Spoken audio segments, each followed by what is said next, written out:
Hey all, this is Ray from Exclusively Comics, and today I am going to be talking about my review of Masters of the Universe.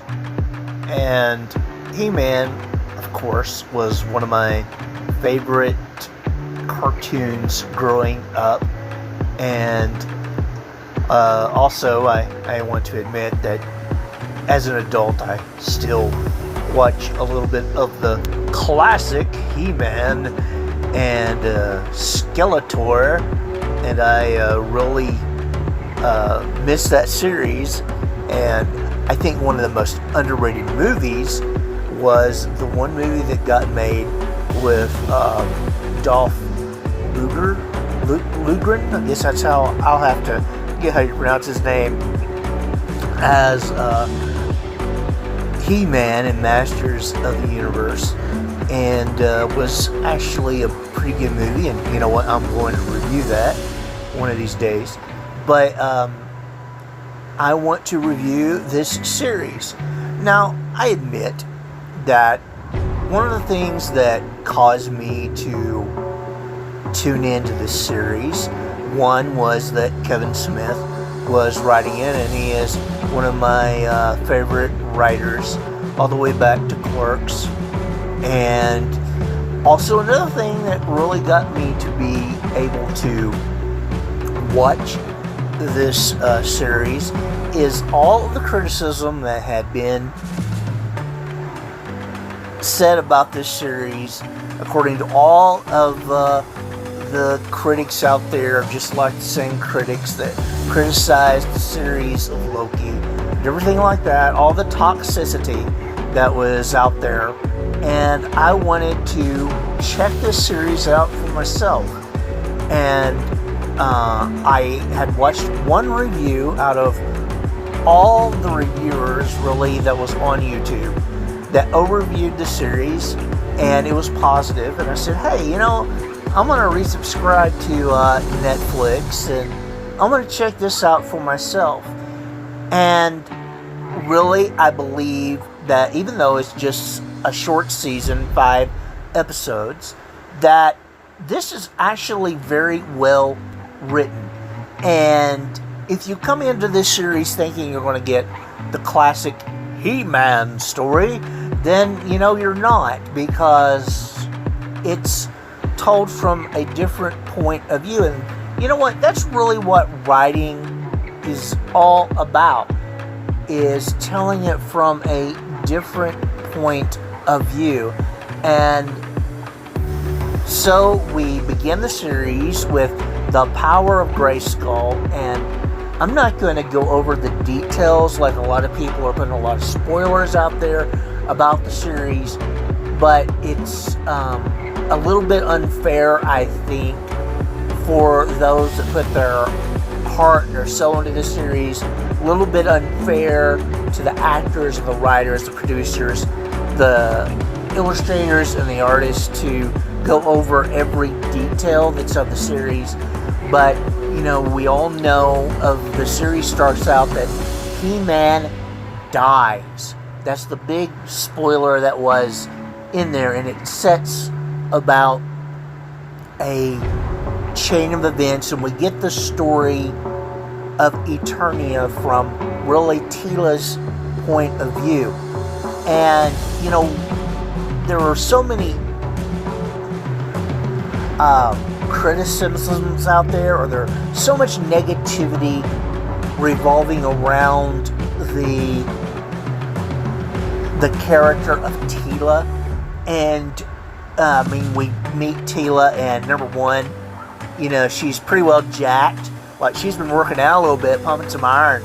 You know, she's this badass, you know. And you know what, I think it's okay for a woman to be made out to be a badass, and for she to be a well-rounded character, and for her not to be this weak, frail character that always stays in the background. But I think the story of it is that she has got to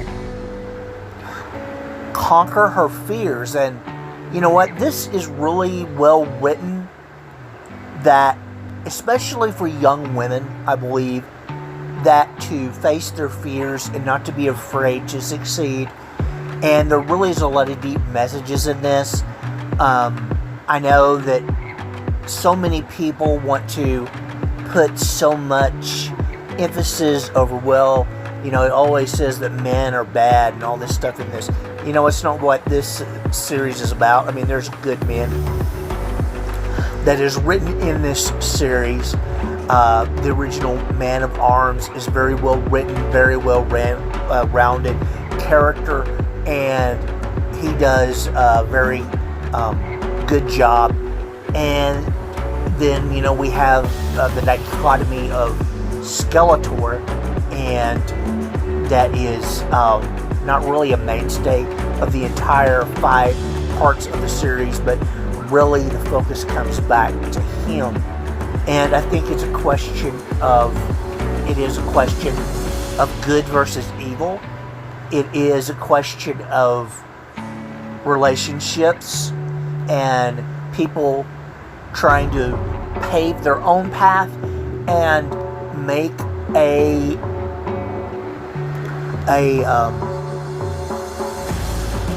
and to blaze their own trail for themselves and not depend so much on other people.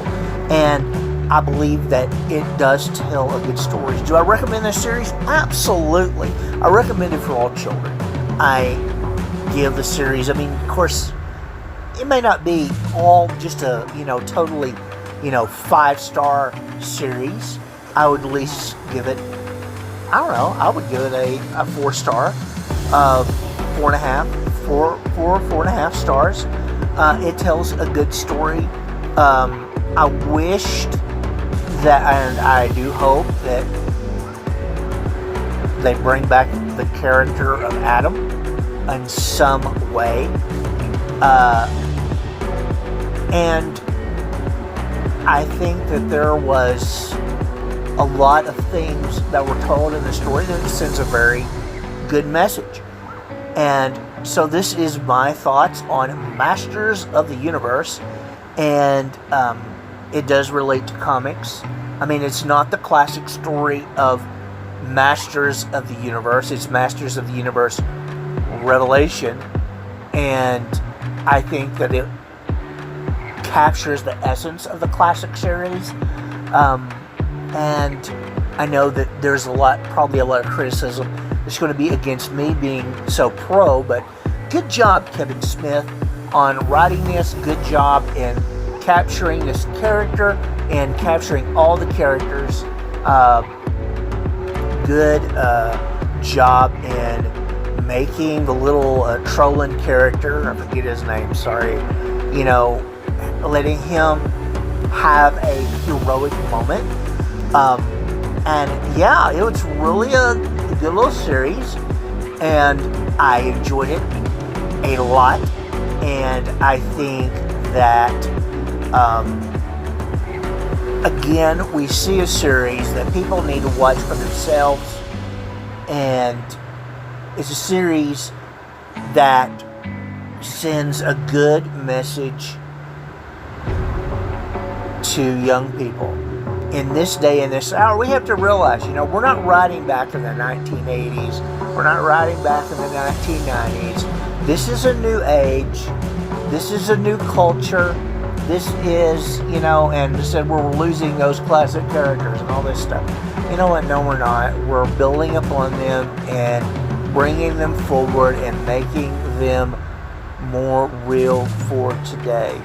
And people want to get off on the appearance of the characters, Tila and of her companion and all this stuff. Well, you know what? It's good to display women in a strong, feminine